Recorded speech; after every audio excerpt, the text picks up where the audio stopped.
Hello বন্ধুরা, কেমন আছো সবাই? আশা করছি সকলেই অনেক ভালো আছো। প্রিয় বন্ধুরা, আজকে তোমাদের জন্য নিয়ে এলাম আরও একটি নতুন গল্প। আশা করছি তোমাদের দাঁড়িয়ে যাবে, তাই ভিডিওটি শুরু থেকে শেষ পর্যন্ত দেখো। বিহারের মেয়েরা ভেজা কাপড় আলমারিতে কেন রাখে তা জানলে আপনারা হতবাক হয়ে যাবেন। আমার শাশুড়ি রোজ নিজে তার জামা কাপড় কাচতেন আর সেগুলোকে না শুকিয়ে আলমারিতে ঢুকিয়ে দিতেন। আমি ভাবতাম তিনি কেন এমনটা করেন। এমনটা করলে তো ঘর দুর্গন্ধে ভরে যাবে, কিন্তু এমন কিছুই হয় না। এই রহস্যটা জানার জন্য আমি একদিন দুপুরে শাশুড়ির আলমারিটা খুলি, আর যেই আমি সেটা খুলি আমার চোখ ছানাবড়া হয়ে যায়। কারণ আমার নাম আরতি। এটা এমন একটা গল্প যেটাতে একটা রহস্য লুকিয়ে আছে। এই রহস্যের সমাধান করতে আমি কি করেছি জানতে হলে এই গল্পটা শেষ পর্যন্ত অবশ্যই শুনবেন। আমার নাম আরতি। আমার বিয়ের 2 বছর হয়ে গেছে। আমার শাশুড়ির ব্যবহার প্রথম দিন থেকে খুব ভালো ছিল, কিন্তু ওনার একটা কাজ আমাকে খুব বিব্রত করত। আমার শাশুড়ির নাম সেলোনি। তিনি খুব ধনী পরিবারের মেয়ে ছিলেন। আমার শ্বশুরমশাইয়ের অনেক বড় ব্যবসা ছিল, কিন্তু উনি খুব বদমেজাজি ছিলেন। উনাকে সবাই ভয় পেত, এমনকি আমার শাশুড়ি মাও ওনাকে ভয় পেতেন। আমার স্বামী তার বাবার সাথে কাজ করত।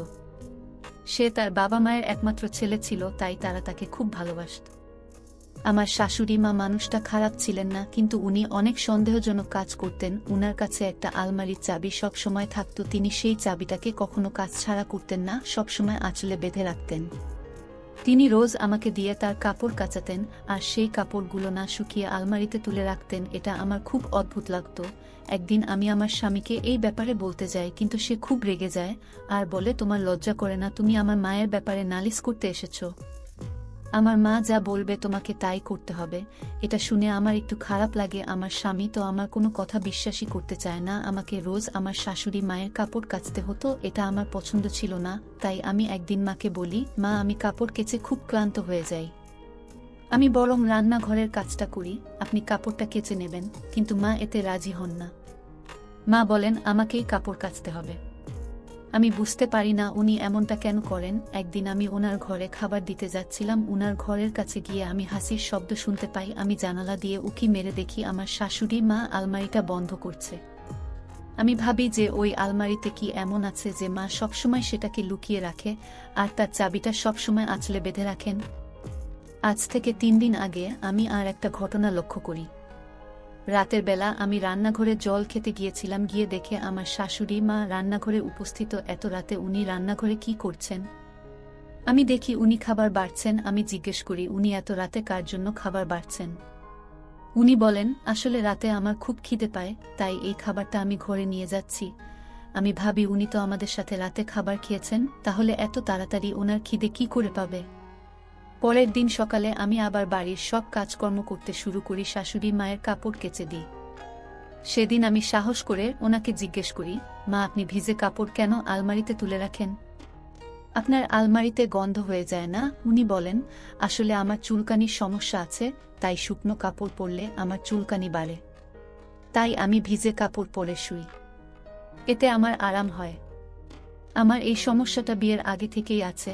সেদিন যখন মা ভিজে কাপড়গুলো নিয়ে তার ঘরে যাচ্ছিল, তখন আমি ওনার পিছন পিছন যাচ্ছিলাম, কিন্তু মাঝ রাস্তায় হঠাৎ আমার স্বামী আমাকে ডাকে আর বলে, আমি একটা ফাইল নিয়ে যেতে ভুলে গেছি, তুমি ঘর থেকে সেই ফাইলটা এনে দাও। আমার স্বামীর নাম সতীশ। তাকে বিয়ে করে আমি সম্মান ভালোবাসা সব পেয়েছিলাম, কিন্তু এখনো আমি সন্তানের মুখ দেখতে পারিনি। আমি আর শাশুড়ি মায়ের পিছু নিতে পারি না। আমি ঘরে আমার স্বামীর ফাইলটা আনতে যাই। সেই ফাইলটা খুঁজতে আমার বেশ কিছুক্ষণ সময় লেগে যায়। যখন আমি ফাইলটা নিয়ে বাইরে আসি, তখন দেখি আমার শাশুড়ি মা উঠোনে বসে আছেন। পাড়ার কিছু মহিলারা এসেছিল। একজন গর্ভবতী মহিলা এসেছিলেন। মা আমাকে দেখে বলেন, বৌমা, এই দিকে এসো। আমি গিয়ে তাদের সবাইকে নমস্কার করি। আমি ওনাদের আশীর্বাদ নিই, তারপর চা বানানোর বাহানায় ওখান থেকে চলে আসি। আমার মনে হয় মা আমার উপর নজর রাখছেন। আমি রান্নাঘরে দাঁড়িয়ে ওদের কথা শুনছিলাম। মা আমাকে কিছু ডাক্তারের চেক আপ করাবে বলছিলেন। আমার তাদের কথা শোনার পর মন খারাপ হয়ে যায়। বাচ্চা না হবার জন্য আমি উদাস হয়ে পড়ি। রাতে সবাই তাদের নিজস্ব ঘরে ঘুমাতে চলে যায়। রাতে বিদ্যুতের শব্দে আমার ঘুম ভেঙে যায়। বাইরে খুব বৃষ্টি পড়ছিল। আমার হঠাৎ মনে পড়ে যে ছাদে কাপড় শুকাচ্ছে, সেগুলো ভিজে যাবে। তাই আমি চটপট চুটি পরে ছাদে গিয়ে আমি দেখি আমার শাশুড়ি মা সেখানে দাঁড়িয়ে আছেন, আর তিনি সেই স্যুটটা পরেছিলেন যেটা আমি কেচে দিয়েছিলাম। উনি হয়তো ছাদে কোনো কাজে এসেছেন। আমার পায়ের আওয়াজ পেয়ে উনি পেছনে ঘুরে দেখেন। আমাকে দেখে উনি একটু ঘাবড়ে যান আর বলেন, এই আমি কাপড়গুলো তুলতে এসেছিলাম। আমি চাই না তোমার কষ্ট করে কাঁচা কাপড় বৃষ্টিতে ভিজুক। আমি কাপড়গুলো তুলতে লাগি। আমি আর মা একসাথে নিচে নেমে আসি। আমি আমার ঘরে চলে যাই। আমি শুয়ে শুয়ে ভাবতে থাকি যে মা এমন অদ্ভুত আচরণ কেন করছেন। দিনকে দিন ওনার আচরণ আরও রহস্যময় হয়ে উঠছে। এত রাতে উনি ছাদে কেন গিয়েছিলেন? এইসব ভাবতে ভাবতে জানি না কখন আমার চোখ লেগে যায়। সকালে উঠে আমি মায়ের কাপড় কাচতে শুরু করি। সেই কাপড় কাচতে কাচতে হঠাৎ আমি একটা কাপড়ের মধ্যে মায়ের আলমারির চাবিটা খুঁজে পাই। চাবিটা পেয়ে আমার মন আনন্দে ভরে ওঠে। এবার আমি মায়ের সব রহস্য জানতে পারবো।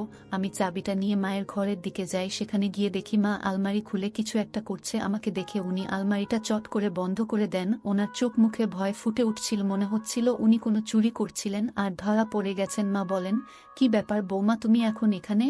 আমি ভাবি এখন মাকে এ নিয়ে কিছু বলা ঠিক হবে না। আমি বলি, মা আমি এই চাবিটা আপনার শাড়ির আঁচলে পেলাম, সেটাই আপনাকে দিতে এসছি। চাবিটা দেখে মায়ের চোখ চকচক করে ওঠে। মা বলেন, আরে বৌমা, আমি চাবিটা অনেকক্ষণ ধরে খুঁজছি, তোমাকে অনেক ধন্যবাদ।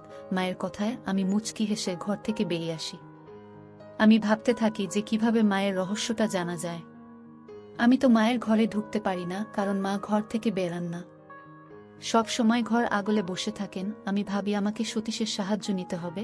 সেদিন সতীশ বাড়ি আসার পর আমি তাকে বলি, আমরা মা বাবাকে কোথাও ঘুরতে পাঠাতে পারি না?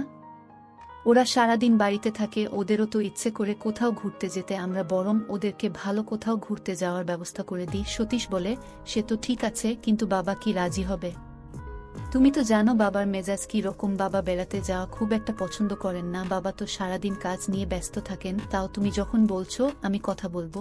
সতীশ তার বাবার সাথে কথা বলে, কিন্তু বাবা বেড়াতে যেতে রাজি হন না। তিনি সাফ সাফ না বলে দেন। আমার প্ল্যান এবারও ফেল হয়ে গেল। কিছুদিন পর বাড়ির সবাই আমাদের এক আত্মীয় বিয়েতে যায়। সতীশ ও মা বাবার সাথে সেখানে যায়। আমি শরীর খারাপ হওয়ার বাহানায় বাড়িতেই থেকে যাই। এর থেকে বড় সুযোগ আমি আর কখনো পাবো না। এখন বাড়িটা একদম ফাঁকা। সবাই বেরিয়ে যাবার পর আমি দরজাটা ভেতর থেকে বন্ধ করে দিই। তারপর আমি মায়ের ঘরের দিকে চলে যাই। মায়ের ঘরটা বাকি ঘরগুলোর থেকে বড় ছিল। আমি ঘরের কোনায় কোনায় খুঁজতে শুরু করি, কোথাও তো আলমারির চাবিটা নিশ্চয়ই থাকবে। কিন্তু আমি কোথাও সেটাকে খুঁজে পেলাম না। এইবারও আমি সফল হতে পারলাম না। মায়ের রহস্য আমি কি করে জানব বুঝতে পারছিলাম না। আমি হতাশ হয়ে ঘর থেকে বেরিয়ে আসছিলাম, তখনই আমার আলমারির দিকে নজর পড়ে। আমার মাথায় একটা আইডিয়া আসে। আমি ভাবি, আমি যদি অন্য চাবি দিয়ে এই আলমারিটা খুলতে চেষ্টা করি তাহলে কেমন হয়? আমি চটপট রান্নাঘর থেকে একটা চাবি নিয়ে এসে সেই আলমারিটা খোলার চেষ্টা করি, কিন্তু আমার হাজার চেষ্টা করা সত্ত্বেও সেই আলমারিটা খোলে না। আমি হতাশ হয়ে নিজের ঘরে ফিরে আসি। আমি কি করে জানব মায়ের আলমারিতে ভিজে কাপড় রাখার রহস্য? যতক্ষণ না আমি সেটা জানতে পারছি আমি শান্তি পাব না। তখন আমার মাথায় একটা বুদ্ধি আসে। আমি ভাবি, আমি যদি আমার শাশুড়ি মার ঘরে লুকিয়ে থাকি তাহলে আমি সবটা জানতে পারবো। আমি লুকিয়ে লুকিয়ে দেখতে পারবো যে উনি আলমারি খুলে কি করেন। আমি ঘরে বসে এইসবই ভাবছিলাম। বেশ কিছুক্ষণ পর আমার শাশুড়ি মা আমার ঘরে আসেন। তিনি খুব রেগেছিলেন। তিনি আমাকে বলেন, বৌমা, আমি না থাকাকালীন তুমি আমার ঘরে ঢুকেছিলে? অসভ্য মেয়ে, তোমার সাহস কি করে হয় আমার অনুমতি ছাড়া আমার ঘরে ঢোকার? আমার শাশুড়ি মা রেগে লাল হয়ে গেছিলেন। আমি ওনার দিকে তাকিয়েছিলাম। উনি কি করে বুঝতে পারলেন যে আমি ওনার ঘরে ঢুকেছিলাম? উনি হয়তো আমার মনের প্রশ্নটা বুঝতে পেরেছিলেন। উনি তখন আমার হাতে সেই চাবিটা ধরিয়ে দেন আর বলেন, তুমি এটা আমার ঘরে ফেলে এসেছিলে। আজ ফিরুক সতীশ, আমি তাকে বলবো তার বউ কিভাবে চোরের মতন আমার ঘরে ঢুকেছিল, সে কিভাবে আমার পেছনে লেগে আছে, আমাকে শান্তিতে থাকতে দিচ্ছে না। এটা শুনে আমি ভয় পেয়ে যাই। সতীশ সব জানতে পারলে খুব রেগে যাবে। আমি মায়ের কাছে হাত জোড় করে বললাম, মা, আমাকে ক্ষমা করে দিন, এরপর থেকে এমনটা কখনো হবে না। মা রেগে মেমে ঘর থেকে বেরিয়ে যান। আমি প্রার্থনা করি যে মা যেন সতীশকে কিচ্ছু না বলে। মা সতীশকে আমার নামে কোনো কথা বলেন না। তারপর থেকে আমি মায়ের সেবা করতে ব্যস্ত হয়ে পড়ি। মা আমাকে সারাদিন কাজে ব্যস্ত রাখতেন আর সবসময় আমার উপর নজর রাখতেন। একদিন সতীশ আর তার বাবাকে বিজনেসের কাজে কয়েকদিনের জন্য বাইরে যেতে হয়। বাড়িতে শুধু আমি আর মা ছিলাম। তখন আমি ভুলেই গেছিলাম মায়ের রহস্যের কথা। এখন আমি আর মা একই ঘরে শুই। কিন্তু এই কদিনে মা আমার সামনে এমন কিছু করেনি যাতে আমার সন্দেহ হয়। আমার স্বামী আর বাবা বাইরে যাওয়া 3 দিন হয়ে গেছে। একদিন আমি হঠাৎ দেখি মাকে রান্নাঘরে খাবার থালা সাজাতে। আমাদের খাওয়া আগেই হয়ে গেছিল। আমি ভাবি যে মা কার জন্য খাবার বাড়ছেন। আমি তখন ঘরে ছিলাম। কিছুক্ষণ পর আমি দেখি মাকে ঘরে আসতে। আমি চুপচাপ চোখ বন্ধ করে শুয়ে পড়ি আর ঘুমানোর ভান করি। আমি দেখি মা খাবার থালাটা খাটের নিচে রেখে দিয়ে শুয়ে পড়েন। এসব দেখে আমি অবাক হয়ে যাই। খাবার থালা কেউ খাটের নিচে রাখে নাকি? মা কেন ওটা খাটের নিচে রাখলো? মায়ের হালচাল দেখে এখন আমার ভয় হতে শুরু করে। মা এসব কি করছেন? পরের দিন বাড়িতে মায়ের কিছু বন্ধুরা আসে। মা আমাকে আগে থেকেই তাদের জন্য খাবার বানাতে বলেছিলেন। মায়ের বন্ধুরা সব খুব বড় ঘরের মেয়ে, সবাই খুব ভালো ছিল। শুধু একজনকে আমার একটু অদ্ভুত লাগে, সে আমার দিকে নজর রাখছিল। আমি তাদের জন্য খাবার বানিয়ে মাথা ধরার বাহানা করে নিজের ঘরে চলে যাই। তারা সব খাবার খেয়ে নেয়। তাদের খাওয়া হয়ে যাবার পর মা আমাকে মায়ের ঘর থেকে পান আনতে বলেন। আমি মায়ের ঘরে পান আনতে যাই। পানটা নিয়ে আমি যখন বেরিয়ে আসছিলাম তখন হঠাৎ আমার চোখ পড়ে মায়ের আলমারির চাবিটার দিকে। সেটা বিছানায় পড়েছিল। আমি ভাবি এত সুবর্ণ সুযোগ। আমি চটপট চাবিটা নিয়ে আমার আঁচলে বেঁধে ফেলি। আমি ভাবি আজ রাতে আমি মায়ের রহস্য ঠিক জানতে পারবো। তারপর মা আমাকে সবার জন্য চা বানাতে বলেন। আমি রান্নাঘরে চা বানাতে যাই। হঠাৎ আমার মাথাটা ঘুরতে শুরু করে, আমার পা টলতে থাকে। মা তখন কিছু একটা নিতে রান্নাঘরে এসেছিল। মা দৌড়ে এসে আমাকে ধরে ফেলে, আমাকে পড়ে যাওয়া থেকে বাঁচায়। আমি অজ্ঞান হয়ে পড়ি। কিছুক্ষণ পর ডাক্তার আমাকে দেখতে আসেন। তিনি এমন একটা খবর শোনান যেটা শুনে আমি তৎক্ষণাৎ সুস্থ হয়ে উঠি। আমার মন আনন্দে ভরে ওঠে। মা আমার খুব যত্ন করতে শুরু করেন। আর করবে নাই বা কেন? তিনি ঠাকুমা হতে চলেছেন আর আমি মা হতে চলেছি। পরের দিন সকালে মা আমাকে একটা পুরনো আর ভিজে সালোয়ার কামিজ দেন আর বলেন এটা সব সময় পরে থাকতে। আমি মাকে বলি, আমি এই ছেঁড়া পুরনো ভিজে জামাটা কেন পরব? আমি এটা পরব না। তখন মা বলেন, আমি যখন গর্ভবতী ছিলাম তখন আমিও এটা পড়েছিলাম। তোমার বাবা আমার কাছ থেকে ছেলে চেয়েছিল। সে বলেছিল আমার সন্তান যেন ছেলে হয়, আর এটাই পরিবারের নিয়ম। প্রথম সন্তান ছেলে হতেই হবে। তোমার শ্বশুর মশাই আগেই বলে দিয়েছেন যে তার একজন বংশধর চাই। আমার বৌমার প্রথম সন্তান যেন ছেলেই হয়, তা না হলে তাকে আমি বাড়ি পাঠিয়ে দেব। আমার ছেলের জন্য মেয়ের অভাব হবে না। আমি ভাবি বাবা এত কঠিন কথা কি করে বলতে পারলেন? এসব শুনে আমার চোখে জল চলে আসে। মা আমাকে শান্ত করে আর বলেন, এই জামাটা পরে নাও বৌমা। উনি ঘর থেকে চলে যান। আমি মনে মনে ঠিক করি যে আমি কিছুতেই এই জামাটা পরব না। সেদিন রাতে আমি আমার নিজের ঘরে শুয়েছিলাম। আমি রান্নাঘরে একটা আওয়াজ শুনতে পাই। আমি দৌড়ে গিয়ে দেখি মা খাবারের থালা নিয়ে আসছেন। উনি খাবারের থালা নিয়ে নিজের ঘরে চলে যান। আমিও ওনার পিছন পিছন যাই। উনার ঘরে ঢুকে আমি লুকিয়ে পড়ি আর লুকিয়ে লুকিয়ে উনাকে দেখতে থাকি। মা খাবার থালাটা খাটের নিচে রাখেন। তারপর খাটের নিচ থেকে একটা সিন্দুক বার করেন। সেই সিন্দুকটা যখন উনি খোলেন তখন আমার চোখ ধাঁধিয়ে যায়। সেই সিন্দুকের মধ্যে অনেক বাচ্চাদের খেলনা আর জামা কাপড় ছিল। তারপর মা আলমারিটা খোলেন আর যেই আলমারিটা খোলেন অমনি আমার চোখ ছানাবাড়া হয়ে যায়। সেই আলমারিটার ভিতরে একটা রাস্তা আছে। মা সেই রাস্তা দিয়ে বেরিয়ে যান। আমিও চুপি চুপি মায়ের পিছনে যাই। আমি দেখি মা সেই রাস্তা দিয়ে একটা ছোট্ট ঘরের ভেতর যান। আমি গিয়ে দেয়ালের পেছনে লুকিয়ে পড়ি আর আড়াল থেকে দেখি যে মা একটা 15 বছরের বাচ্চা মেয়েকে খাওয়াচ্ছেন। এসব দেখে আমার হাত পা কাঁপতে শুরু করে। আমি কোনো রকমে পড়তে পড়তে বাঁচি। একটা শব্দ শুনে মা পেছনে ঘুরে আমাকে দেখতে পান আর আমাকে দেখে মা খুব ঘাবড়ে যান। মা বুঝতে পারেন না যে আমাকে কি বলবেন, তবে মা এটা বুঝতে পারেন যে আমি তার গোপন কথা জেনে গেছি। মা উঠে আমার সামনে এসে দাঁড়ান। আমি মাকে জিজ্ঞেস করি, মা এই মেয়েটি কে?